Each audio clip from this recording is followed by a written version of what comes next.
She sat alone at her mother's funeral until the cruel Alpha comforted her. Rain fell in heavy, cold sheets over the cliffs that cradled the kingdom of Eldrath. The sky was a wash of gray, the wind carrying the scent of salt and storm.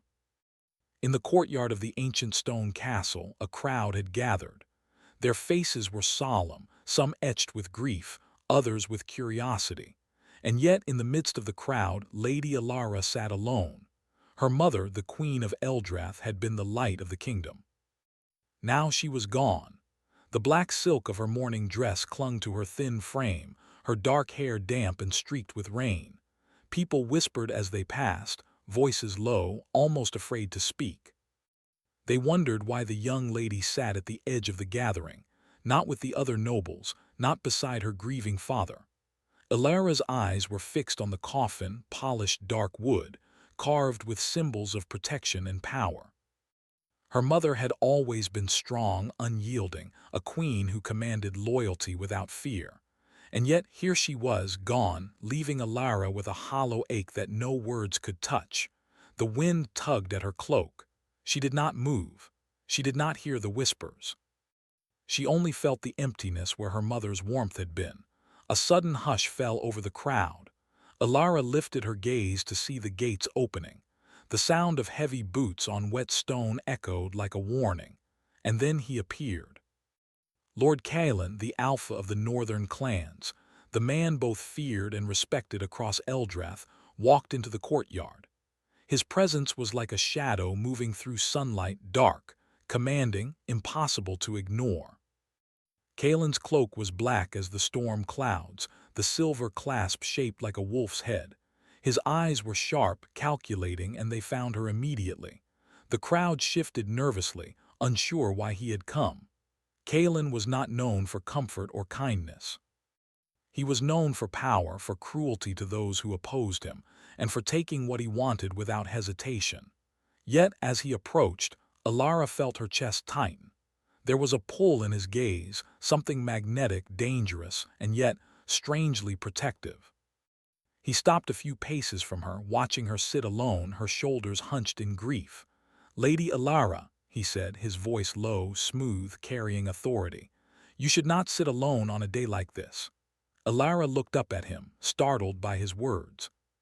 She had not expected anyone to speak to her, not in this sea of cold faces. His eyes were not cruel, not exactly. They were intense, as though he were reading her every thought, every fear. I am fine," she whispered, her voice fragile. "I prefer to be alone." Kaelin's lips curled slightly, a shadow of a smile. "Alone can be dangerous," he said, "especially when darkness is near." Alara frowned. She did not understand what he meant, and yet there was a weight in his words that pressed on her chest. Before she could respond, Kaelin reached out a hand, just a hand bare of any touch but full of a promise she could not name. "Come," he said. "Stand if only for a moment. You do not belong in shadows." Alara hesitated. Every instinct in her body screamed to refuse, to shrink back into herself. But something in Kaelin's presence was different from the others. He did not judge, did not pity, yet he offered a strength she had not realized she craved. Slowly, almost reluctantly, she stood. The rain poured over them, drenching her, chilling her to the bone. Kaelin's cloak swirled in the wind as he gestured toward a covered pavilion at the edge of the courtyard. "You may sit there," he said. "It is better than this cold stone." She followed, silent, feeling the eyes of the entire kingdom on her. Yet when she sat under the pavilion, shielded from the rain, Kaelin remained standing, a dark sentinel, his gaze fixed on the coffin. For a long moment they were silent together.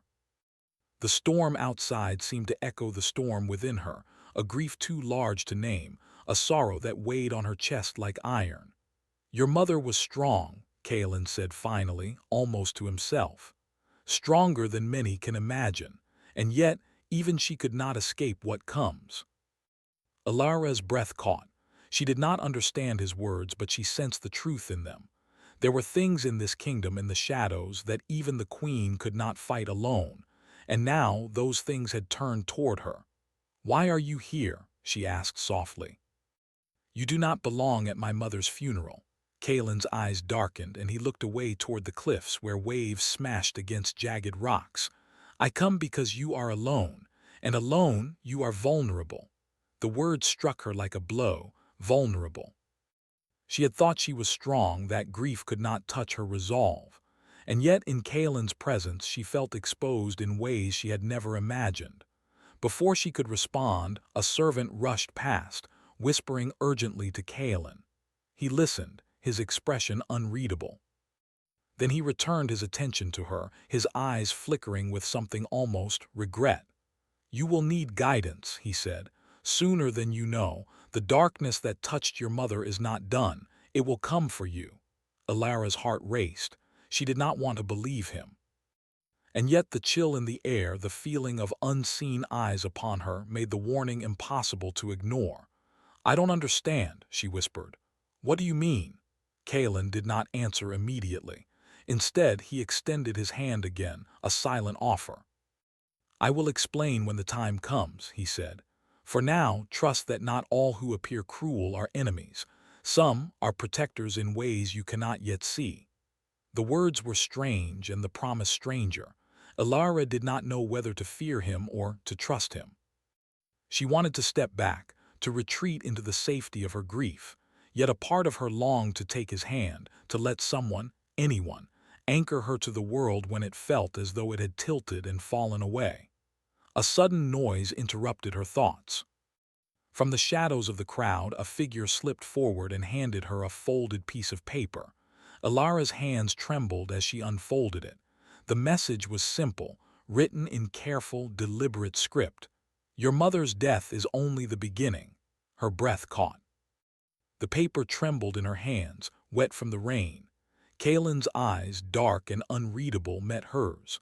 For a moment she thought she saw a flicker of warning in them, a shadow of the man behind the alpha mask.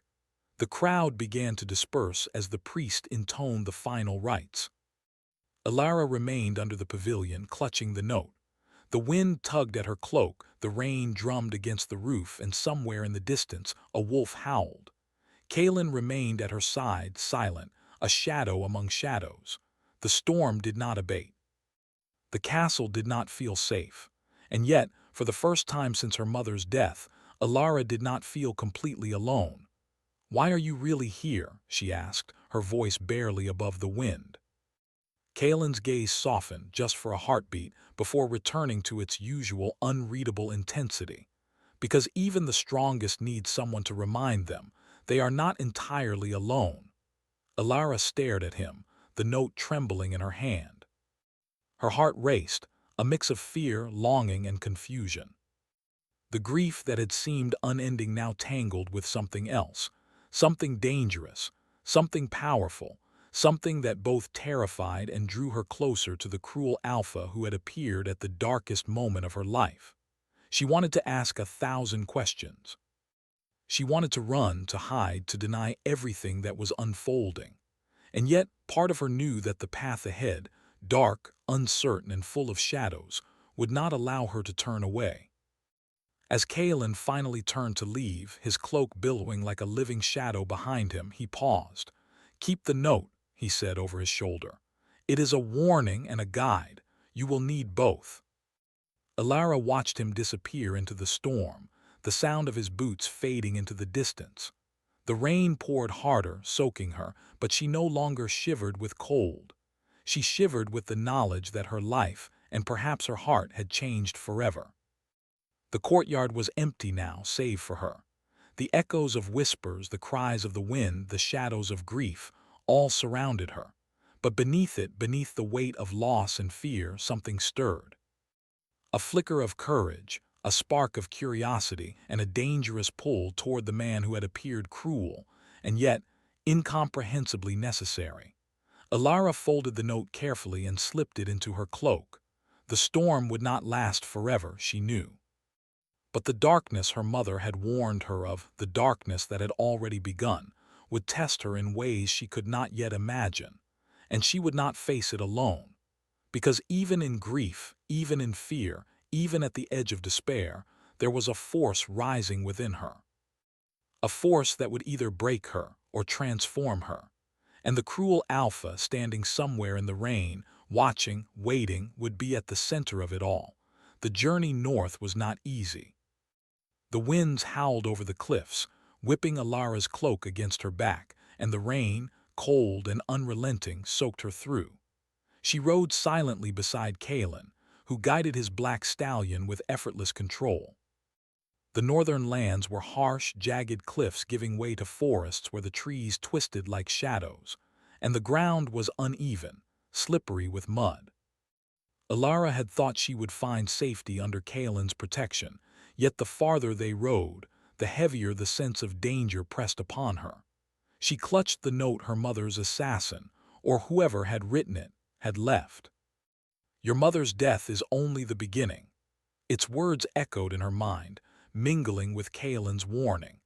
Kalen rode with a confidence that seemed impossible to match the storm outside. His eyes, sharp as blades, scanned every shadow, every rustle of the trees, as if he could see threats invisible to anyone else. And yet, despite the authority he carried, there was a subtle softness in the way he looked at her from time to time, a flicker that he tried to hide behind his usual mask of command. "Why are you helping me?" Alara asked finally, her voice barely carrying over the wind. She had wondered it since the funeral, but the question had grown too heavy to ignore. Kalen's jaw tightened. "Because if you are left alone, they will find you, and what comes for you is not kind. You may see me as cruel, and perhaps I am, but I know the world better than anyone." Alara looked away, fighting the storm inside her as well as the one outside. She did not trust easily. People had always expected her to be strong, to hide her grief and fears behind polite smiles and careful manners. Kalen made that impossible. His presence was too forceful, too direct, and yet it drew her out of herself in ways she could not name. "You speak as though my mother, as though she failed," Alara said softly. Kalen's eyes darkened. "Your mother was strong, perhaps the strongest of her time, but even the strongest cannot control everything. Some things are older than kings, older than kingdoms. Some curses do not care for love or loyalty. They simply wait, and when the time is right, they strike." Alara shivered. The northern wind cut through her, but the chill in Kalen's words was worse than any cold. She wanted to ask more, to demand answers, yet something in his tone warned her against prying too soon. They rode in silence for hours. The forest grew denser, the shadows deeper. Trees leaned close, their twisted limbs like fingers reaching for the sky. Strange noises echoed in the distance. The crack of branches, the cry of distant birds, the whisper of wind that sounded almost like voices. Finally, they reached a clearing and Kalen slowed his horse. The fortress that emerged from the forest was carved into the mountains themselves, black stone blending with shadows, its towers rising like jagged teeth. Smoke rose from chimneys, the scent of fire and pine mingling with the wet earth. "This is my home," Kalen said, dismounting with ease. "It is harsh, cold, and unwelcoming, much like the world beyond these walls, but it is safe, for now." Alara slid from her horse, shivering despite the cloak and the firewood stacked near the entrance. She could not deny that the fortress exuded a power she both feared and respected. Every stone, every shadow, seemed alive, aware of her presence, aware of her weakness. Kalen led her inside, through corridors lined with tapestries that depicted battles, hunts, and strange creatures from forgotten times. The hallways were dim, lit only by torches, their flickering light casting long shadows that danced along the walls. "You will stay here," Kalen said, opening a room at the far end of a hallway. The room was simple yet warm, with a fire already burning in the hearth. A soft rug covered the stone floor, and a table held a pot of hot stew. "You must rest. Tomorrow we begin the work your mother started. The curse that touched her bloodline, it will not wait." Alara looked around the room, feeling a mix of relief and unease. It was safe, yes, but it was Kalen's fortress. She was a guest, yet a captive in ways she could not name. She wanted to protest, to demand more freedom, yet her body was weary and her heart heavy with grief. Kalen stepped closer. "You do not understand what is at stake," he said quietly, almost a whisper. "The curse does not strike randomly.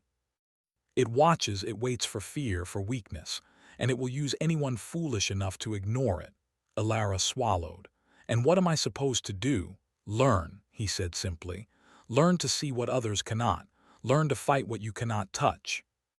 Learn to trust, even when it is hard." There was a moment of silence between them.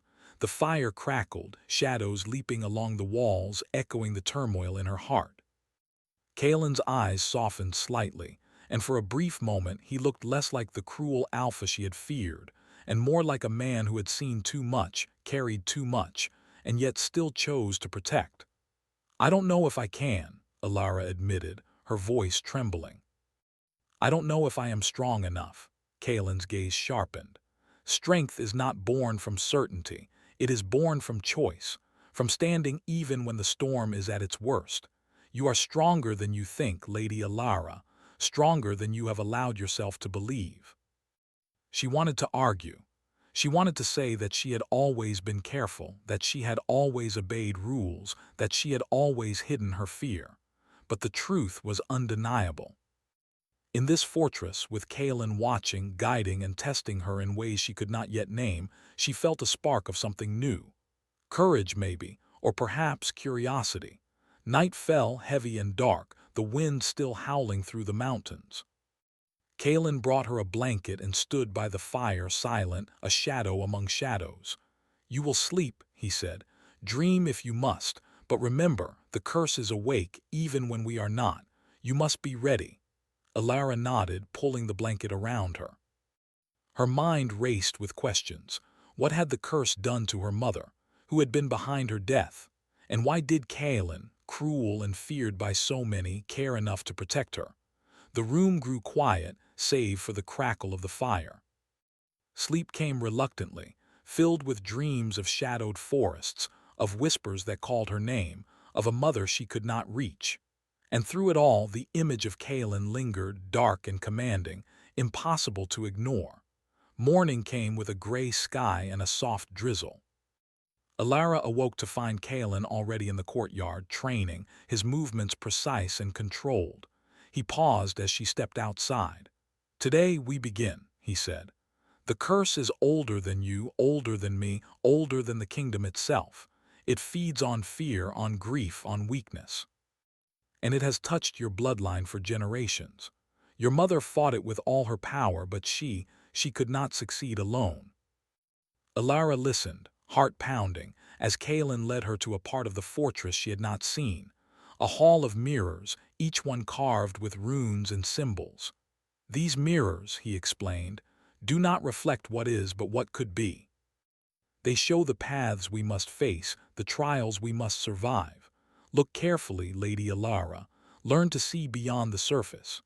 She stepped before the first mirror, and the reflection that met her eyes was not her own. It was her mother, strong and radiant, standing among shadows, holding back a darkness she could barely imagine. Alara gasped, stepping back. Kalen's hand rested lightly on her shoulder. "Do not fear what you see. Fear is the tool the curse uses. You must learn to face it, to understand it, and to control it. Only then will you survive." For hours, Kalen guided her through the hall, teaching her to read the reflections, to interpret the shadows, to sense danger in ways she had never imagined. He was patient yet demanding, pushing her limits, challenging her mind, her courage, and even her heart. By the time the sun broke through the clouds, casting pale light over the fortress, Alara felt exhausted, yet alive in a way she had not in days. The storm outside had calmed, but the storm within her was far from over. Kalen watched her, his expression unreadable, yet something in his eyes softened. "You are learning," he said, "and that is the first step, but remember, learning is not enough. You must act. And acting will test more than your strength. It will test your heart." Alara looked at him, the fire of determination mixing with the lingering fear. She did not know what lay ahead, nor did she understand the full measure of the curse that had taken her mother.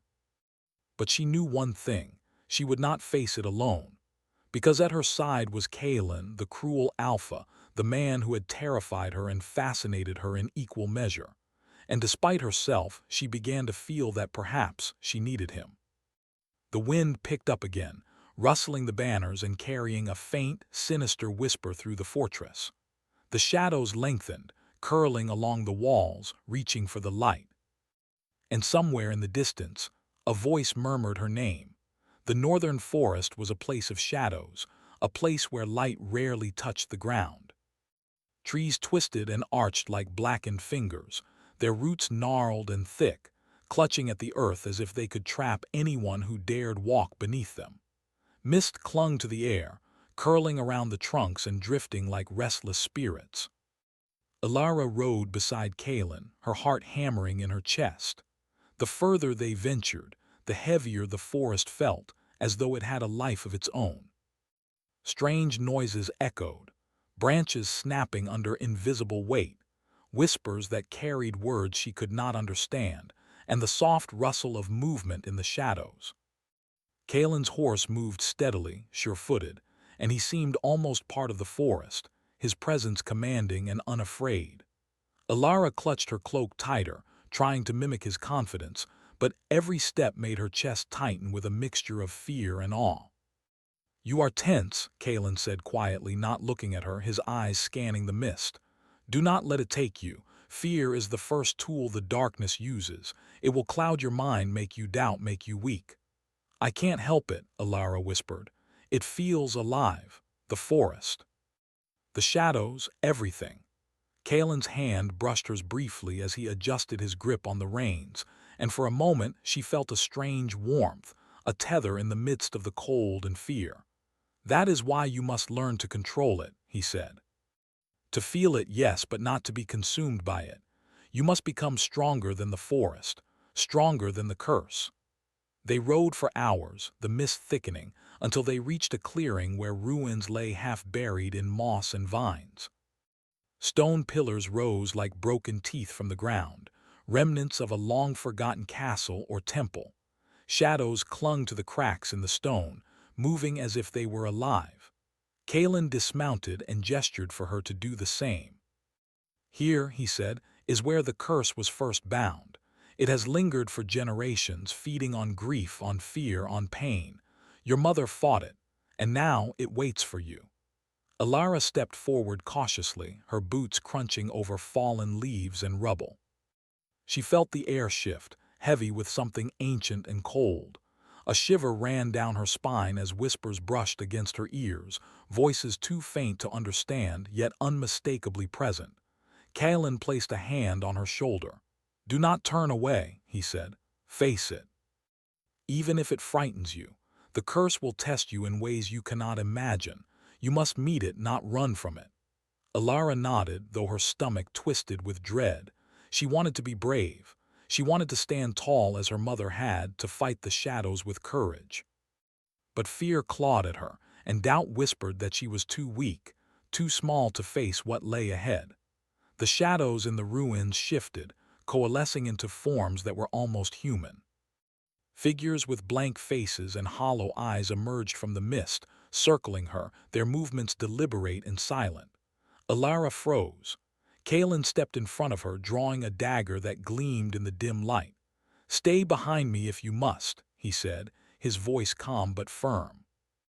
"But do not hide entirely. Fear will be your enemy here." The figures moved closer. Whispers grew louder, echoing in her mind, tugging at memories she had never lived, images of grief and pain not her own. Ilara's heart raced. She wanted to flee, to turn and run into the safety of the forest paths, but Kalen's steady presence reminded her she was not entirely alone. "Look," Kalen said, his voice sharp. "Focus. The curse is not in the shadows themselves, it is in what they make you feel. Control your mind, and the shadows lose their power." Ilara took a deep breath and forced her gaze outward, refusing to let the shapes terrify her. Slowly, as she concentrated, the figures wavered, flickering like smoke in the wind, until they finally dissipated, leaving only mist curling around broken stone. She collapsed to her knees, exhausted, trembling, yet victorious. Kalen knelt beside her, placing a hand on her back. "Good," he said quietly. "You faced them. That is the first step, but there will be more. The curse does not yield easily." Alara looked up at him, her chest heaving. There was a flicker in his eyes, something softer than the cruel alpha she had first met. She saw the hint of a man who had carried loss, pain, and responsibility alone for too long, and yet he chose to guide her now. "Why do you help me?" she asked again, voice raw. "You could leave. You could let me face this alone." Kalen's jaw tightened. "Because if you fall, it will not end with you. The curse will spread. And because," he paused, almost as if the words were too heavy to speak, "because I do not abandon those who cannot protect themselves, even if it means standing in darkness I do not wish to see." Alara's throat tightened. She wanted to ask more, to understand him, but before she could speak, a sudden movement in the mist caught her eye. A massive shadow rose from the ruins, taller than any man, with eyes that glowed like embers. It advanced toward them, silent but full of menace. Kalen's hand tightened on the hilt of his dagger. "Stay behind me," he commanded, "and trust me. This is the heart of the curse. It will test us both." The shadow lunged, and Kalen moved faster than she could follow, placing himself between her and the darkness. Steel flashed, light reflecting off the dagger as he struck. The creature recoiled, but it was relentless, made of mist and shadow, feeding on their fear. Alara realized then that running was useless. The only way forward was to act. She closed her eyes, remembering Kalen's words, "Focus. Control your mind." She stepped forward, trembling, and raised her hands toward the shadow. In her heart, she imagined the warmth of her mother, the courage she had taught her, the strength in her bloodline. The shadow hesitated, as if sensing her defiance. Kalen glanced at her, surprise flickering in his eyes. "Good," he said quietly. "Keep it up." Alara opened her eyes, feeling a strange surge of energy. The shadows writhed, twisting, and then slowly began to dissolve, evaporating like smoke in the sun. She collapsed to the ground, breathless but alive. Kalen knelt beside her, his hand steadying her. "You are stronger than you believe," he said softly. "Stronger than fear, stronger than grief." For a long moment, they sat together in the ruins, the mist curling around them like a living thing, yet powerless against the courage they had summoned. Alara felt a strange connection to Kalen, a bond forged in the fire of battle and the shadows of the forest. "You saved me," she whispered, "but I think you were also saving yourself." Kalen's eyes flickered. "Perhaps," he admitted, "but saving is not the same as weakness. It is choice, and choices define who we are." Alara looked at him, studying the lines of his face, the tension in his jaw, the way his eyes softened when he thought she wasn't looking. She realized then that Kalen's cruelty was only part of him, a mask worn for survival and command. Beneath it was a man who bore burdens she could only begin to understand. They returned to the fortress as night fell, the forest behind them alive with whispers that promised challenges yet to come. Alara felt the weight of the curse pressing against her, but also a new strength stirring within. She was not her mother, nor was she a child to be protected forever. She was learning, growing, and beginning to understand the power within her own blood. As they reached the fortress, Kalen stopped at the gates, looking back toward the darkened forest. "This was only the beginning," he said. "The curse will continue to test us, and soon you will need to face truths about your mother and about me that you may not wish to see." Alara shivered, a mix of fear and anticipation in her chest. She wanted to ask him what he meant, but something in the way he said it warned her that the answers would come in their own time, and perhaps they would change everything she thought she knew. The fortress loomed ahead, dark and imposing against the night sky. The fire in the windows cast long shadows, flickering like distant stars. Inside, the warmth of the hearth awaited, but Alara knew the darkness outside was only a reflection of the darkness inside the world, and inside herself. She would need courage, strength, and trust in ways she had never imagined. And Kaelin, the cruel alpha who had entered her life at the funeral, would be at her side through it all, sometimes as a guide, sometimes as a challenge, and always as a presence she could not ignore. The wind howled again through the mountains, carrying whispers she could not quite understand. The shadows of the forest lingered, waiting, patient, knowing that the real trials were only beginning. And in her heart, Elara felt it. The journey into darkness was far from over, and the bond forming between her and Kaelin would be tested in ways that could break or transform them both. The forest, the curse, and the shadows of her mother's past waited. And Elara, trembling yet resolute, took a deep breath, knowing she would face them, not as a frightened girl but as a daughter of Eldrath, ready to confront the heart of darkness. The storm had passed, but the castle of Eldrath was far from calm. Rain still clung to the stone walls, dripping from the battlements, and the wind whispered through the corridors as though carrying voices from the past. Inside, Lady Elara moved with a determination that had grown from fear, grief, and training. The trials of the forest and the ruins had hardened her, shaped her courage, and made her begin to understand the strength that coursed in her bloodline. Kaelin walked beside her, silent as a shadow. His presence was as commanding as ever, but there was a subtle change in him, one she had not noticed at first. The cruelty that had defined him was tempered now with restraint, with care, with a patience that had been absent in the beginning. He did not soften completely, but the edge had dulled. The halls of the castle were quiet, eerily so. The courtiers and servants had fled or hidden, leaving the fortress a skeleton of itself. Elara knew why. The curse that had haunted her mother lingered here, in the very walls of the castle, fed by secrets and ambition.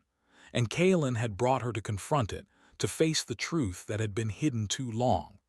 "This is it," Kaelin said, stopping at the doors of the main hall. "Your mother faced this place once. Many lives were lost, and yet the curse survived. It waits for you now." Elara's heart pounded.